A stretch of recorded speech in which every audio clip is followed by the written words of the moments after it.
In recent years, Ghanaians have been experiencing increasingly scorching temperatures, a direct result of rising greenhouse gas emissions.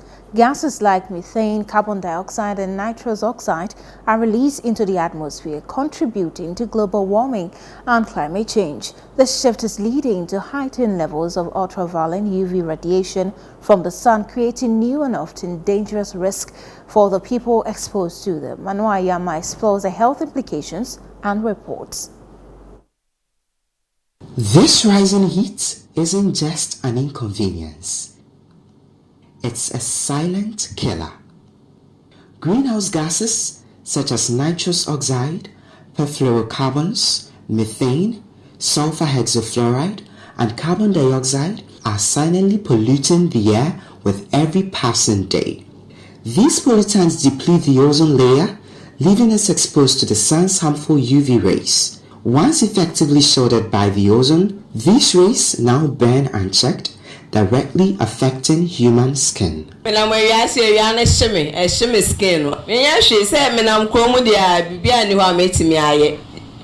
will just endure it. Now me come baby. On a typical day in the month of January, the temperature can reach up to 31 degrees Celsius. This is like walking in a hot oven outside. But in the northern part of the country, it can spike high as 40 degrees Celsius and even beyond. This tells you how blazing the sun is.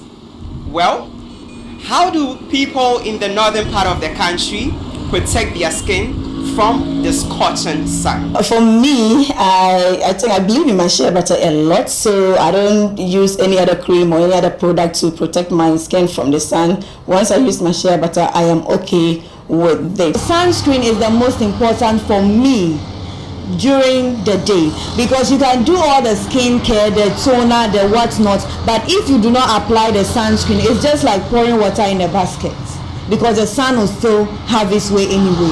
The sun's extreme heat doesn't just burn, it can scar. People don't really get concerned about their skin too much, especially with the males. Females, sometimes we can pomade and all that, so our skin means quite a lot to us. But for the males, some don't even apply a pomade at all. There's no protection, nothing. So for this gentleman, years ago, he saw a lesion under the foot, a lesion. He saw this very tiny thing under the foot. That time, he said it was just uncomfortable. It wasn't paining him, but it was just uncomfortable. So he took it to a hospital, and then I think they were giving him topical creams. It wasn't working. And then later on, they decided they would do a biopsy. So they did the test, and then they realized that it was cancer. And then 2 years later, I realized that his foot, that the whole leg, the lower leg was becoming black. This whole part of the leg was becoming black. I think after a few months, they decided that the best way they could go was to amputate the leg. So what can be done to shield our skin from the sun's intense rays? So aside using the sunscreen, as I said, it's about the duration, how long you stay in the sun. It's about the exposure, the continuity of the effect of the sun. Ghana's emissions currently stand at around 15 million tons of carbon dioxide per year, primarily due to the burning of fossil fuels such as oil and gas. Despite the country's ambitious targets to reduce emissions by 15% by 2030, experts like climate activist Jacob Johnson believe that Ghana may fall short. There are bylaws in Ghana that frown on open burning, essentially open burning is outlawed.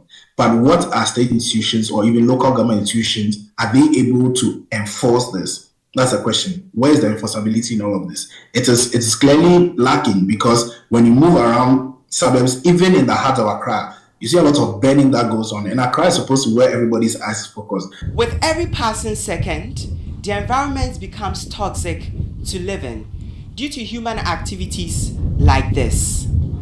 Well, the mitigation and adaptation fight is still on to meet emission goals by 2030.